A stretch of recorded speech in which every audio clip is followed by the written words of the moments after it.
Salut, je te connais pas, je crois. Comment tu t'appelles? Pedro, et toi? Moi, c'est Kabyle. Mais tu viens d'où? De Colombie, de Bolivie, d'Italie. De Colombie. Et toi, tu es d'ici? De Syrie? Ouais. Eh ben, tu m'as l'air drôlement fatigué.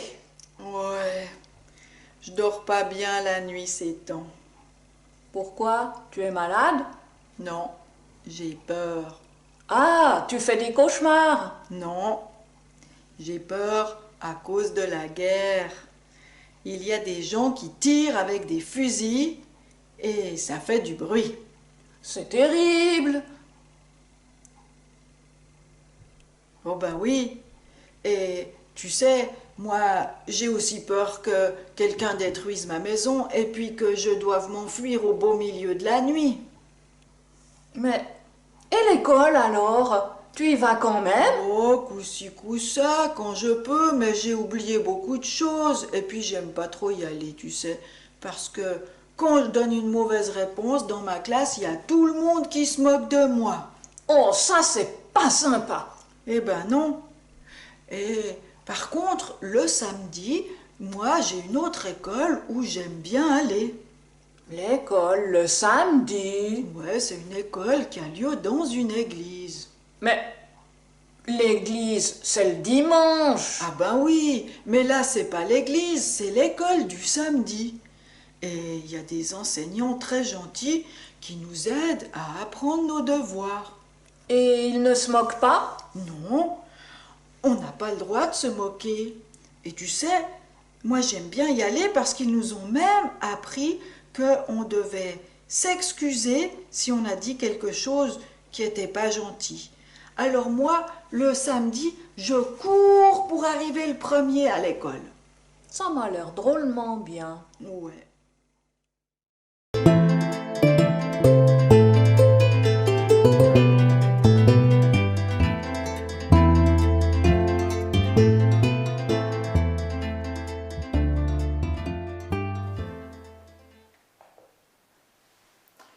La moquerie, c'est quelque chose à quoi on peut tous être confrontés. Et pourtant Jésus nous a dit « Aimez-vous les uns les autres ». Mais l'amour, c'est quelque chose qui doit s'apprendre, qui doit se développer. Jésus, pendant qu'il était sur la terre avec ses disciples, nous a montré l'exemple. Toi qui connais déjà les histoires de Jésus, est-ce qu'il te vient à l'esprit des choses que Jésus a faites avec ses disciples pendant qu'il était sur la terre? Oh, il y a des choses qui nous viennent très vite à l'esprit. Jésus a guéri de nombreux malades pour lesquels les médecins ne pouvaient rien faire. Mais il y a d'autres choses aussi que Jésus a faites. Il a calmé des tempêtes, changé de l'eau en vin, et beaucoup d'autres encore. Mais Jésus n'a pas seulement fait, il a aussi dit. Les foules venaient pour l'écouter quand il parlait du royaume parfait de son Père. Ce royaume où il n'y aura plus aucune difficulté, plus aucun mal. Il a aussi enseigné ses disciples en privé. Il leur a parlé de sa mort à la croix pour notre pardon, pour notre salut, pour qu'on ait la grâce de Dieu. Puis de sa résurrection, son retour à la vie. Et ici, on le trouve qui parle à ses disciples après sa mort à la croix et sa résurrection. Il est en train de leur dire, eh bien, moi je vais retourner au ciel auprès de mon Père, et maintenant c'est vous qui allez parler aux foules, qui allez faire des miracles. Oh, les disciples, ils ont dû se dire, quoi, nous? Mais on ne peut pas y arriver, c'est pas possible, parce que nous, on n'est pas Dieu. C'est vrai que si on a accepté Jésus comme son sauveur, on est appelé enfant de Dieu. Mais on ne devient pas Dieu. On reste des hommes, des femmes, des enfants. On reste des êtres humains. Alors que Jésus, lui, était Dieu. Dieu le Fils. Mais Jésus a rassuré ses disciples Il leur a dit, mais n'ayez pas peur, ne craignez rien, parce que je vais vous envoyer un cadeau. Ce sera une force, une puissance qui pourra vous aider. Ce cadeau, ce sera le Saint-Esprit.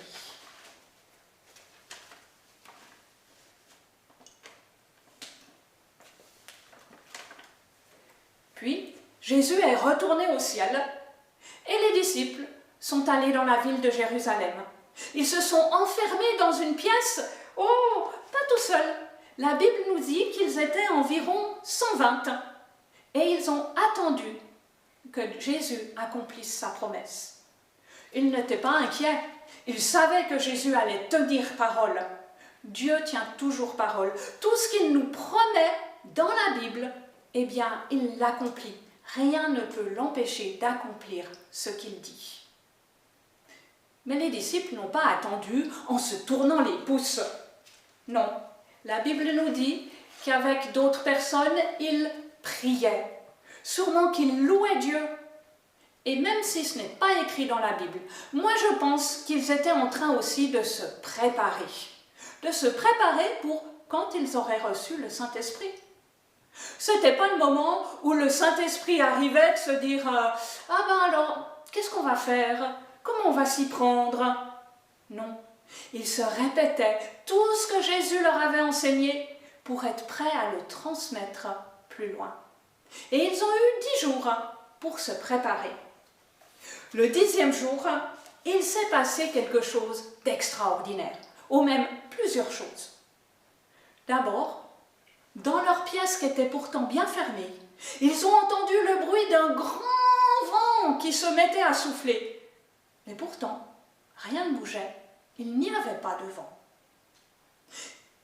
Ensuite, ils ont vu des flammes de feu qui venaient se poser sur la tête de chacun d'entre eux.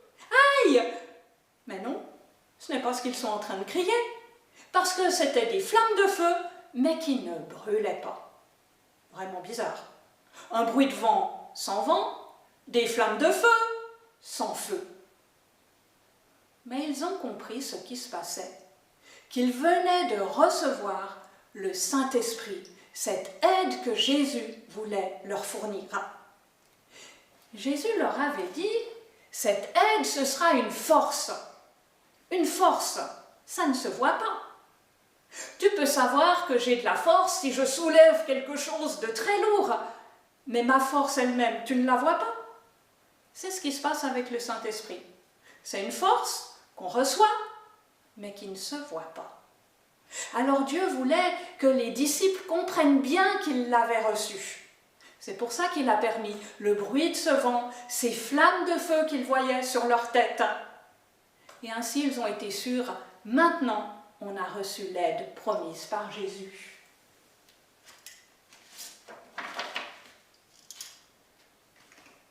Le Saint-Esprit les a tellement aidés qu'ils ont osé sortir de la pièce dans laquelle ils s'étaient enfermés.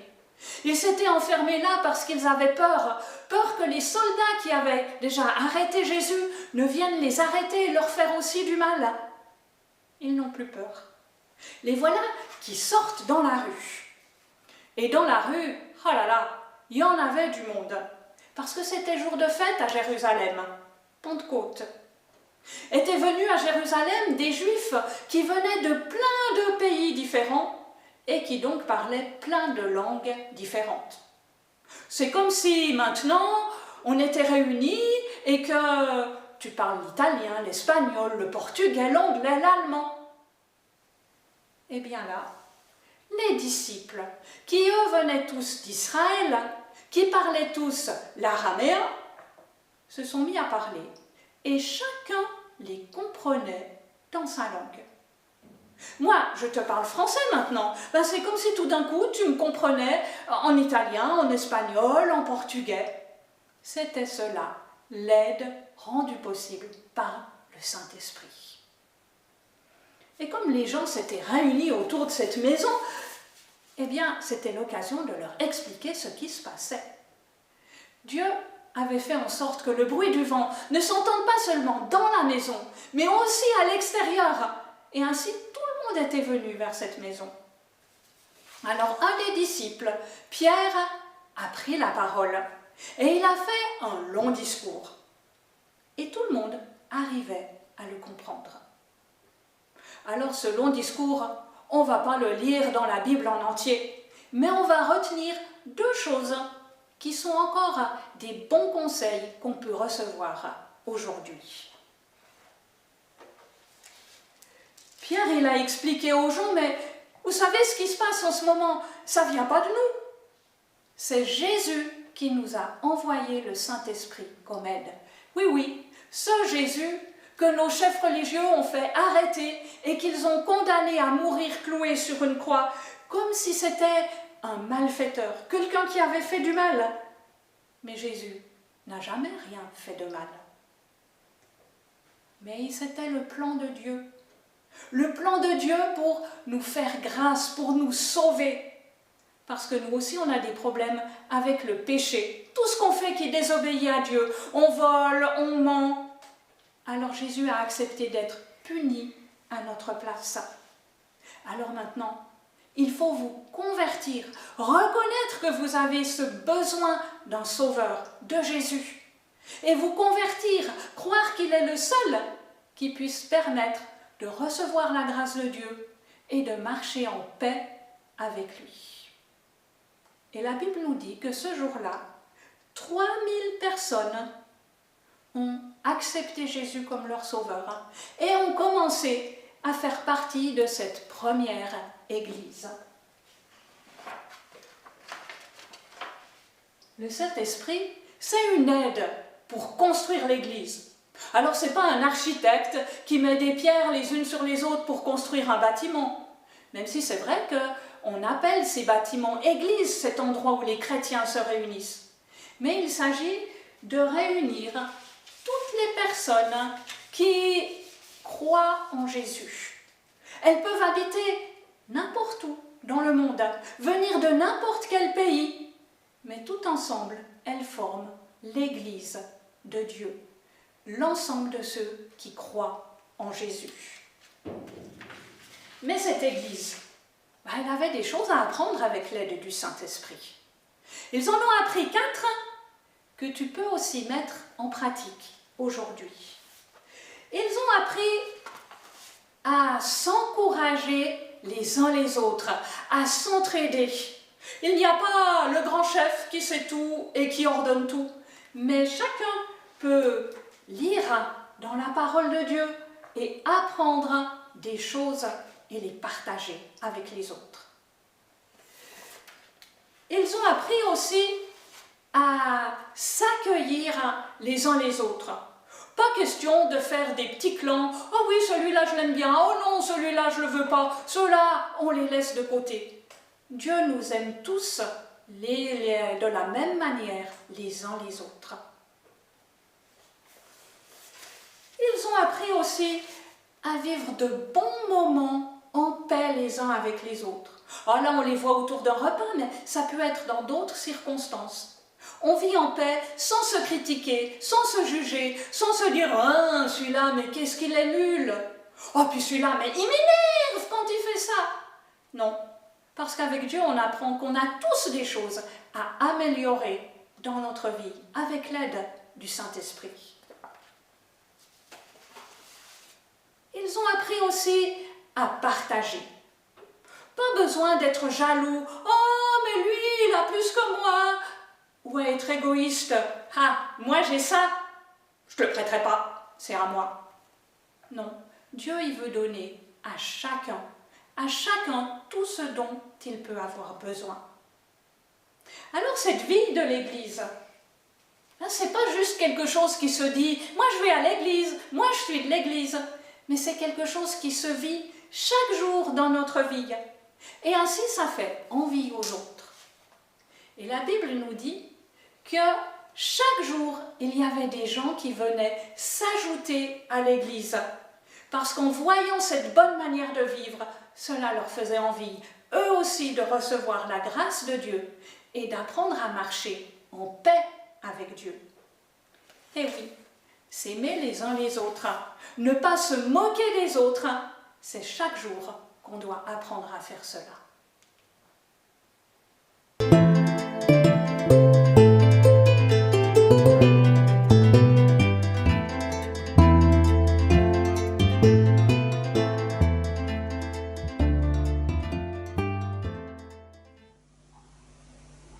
Tu sais, avec Fadia, l'enseignante du samedi, j'ai appris justement qu'il ne fallait pas se moquer des autres, mais qu'il fallait apprendre à se respecter et puis aussi à se demander pardon. Ça, c'est pas facile. Et Fadia dit qu'elle sème dans nos cœurs des graines de bonté. Quelle belle école! Ouais, tu sais, Fadia, elle nous dit que le plus important, c'est pas d'aimer apprendre, mais c'est d'apprendre à aimer. Oh, ça me rappelle un chant qui dit « Aimez-vous les uns les autres ». Ah, oui, je crois que je le connais. Est-ce qu'on essaye de le chanter ensemble? Oui, bonne idée. Aimez-vous les uns les autres comme je vous ai aimé. Aimez-vous les uns les autres comme je vous ai aimé. Car c'est ainsi que l'on reconnaîtra. Car c'est ainsi que l'on reconnaîtra. Oui, c'est ainsi que l'on reconnaîtra partout que vous êtes mes disciples. Si, on le rechantait, mais avec les enfants. Ouais, ça, je suis sûre qu'ils seront d'accord. Alors, on y va. On y va.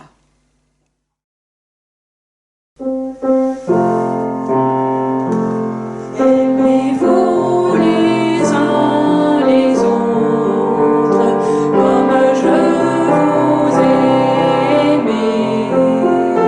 Aimez-vous les uns les autres comme je vous ai aimé. Car c'est ainsi que l'on reconnaîtra. Car c'est ainsi que l'on reconnaîtra. Oui, c'est ainsi que l'on reconnaîtra partout que vous êtes mes disciples.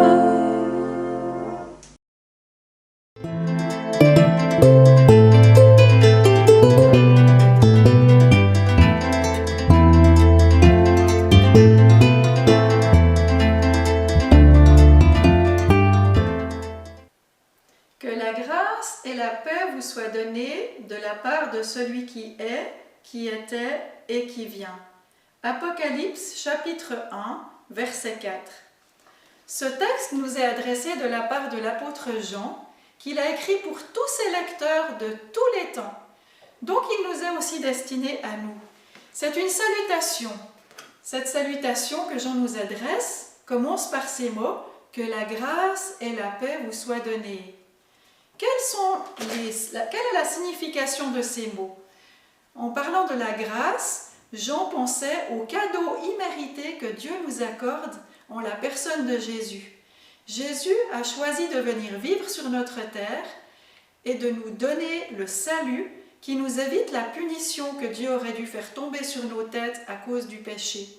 C'est pour cela que ce mot est écrit en rouge. Il nous rappelle que Jésus a payé à notre place le prix de nos péchés. La paix, c'est parce qu'une fois que nous sommes en paix avec Dieu, nous pouvons vivre, notre cœur est tranquille et nous pouvons vivre par le Saint-Esprit cette paix qui nous assure que nous pourrons un jour vivre dans la présence de Dieu. Ce texte, donc, est une salutation que Jean aimerait nous adresser pour nous dire que désormais, notre relation avec Dieu est réglée, que la grâce et la paix vous soient données de la part de celui qui est, qui était et qui vient. Qui est ce personnage qui est, qui était et qui vient? C'est Jésus. Jésus est celui qui est parce qu'il est vivant au ciel aujourd'hui. Il se trouve à la droite de Dieu et il est au ciel pour prier pour nous. Celui qui était, c'est aussi Jésus. Parce que quand Jésus était bien avant que Jésus soit sur la terre, à la création du monde, Jésus était déjà présent avec Dieu. Et Jésus est aussi celui qui s'est inscrit dans notre temps en acceptant de venir vivre sur la terre comme un simple homme. Il est né comme un bébé, il a grandi comme un enfant, comme un adolescent, puis comme un adulte, et il a même accepté de mourir sur la croix pour nos péchés. Ensuite, il est redevenu vivant et il est retourné vivre auprès de Dieu au ciel, et désormais il vit de nouveau pour toujours. Celui qui vient, parce que Jésus nous a promis que même s'il est au ciel, un jour il reviendra sur la terre pour chercher et prendre avec lui au ciel tous ceux qui auront accepté sa grâce et sa paix. Donc cette salutation nous promet qu'un jour aussi nous pourrons vivre auprès de lui au ciel. Et moi je me réjouis beaucoup du jour où je pourrai être au ciel auprès de Dieu, parce que Jean nous dit qu'au ciel il y aura des hommes de toutes tribus, de toutes langues, de tout peuple, qui tous ensemble pourront le remercier pour la grâce qu'il nous a accordée. En attendant ce jour, je peux vivre de sa paix par le Saint-Esprit qui m'encourage, qui m'enseigne et qui m'aide à poursuivre ma route jusqu'au jour où je pourrai rencontrer Jésus. Alors à toi aussi, je te souhaite que la grâce et la paix te soient données de la part de celui qui est, qui était et qui vient.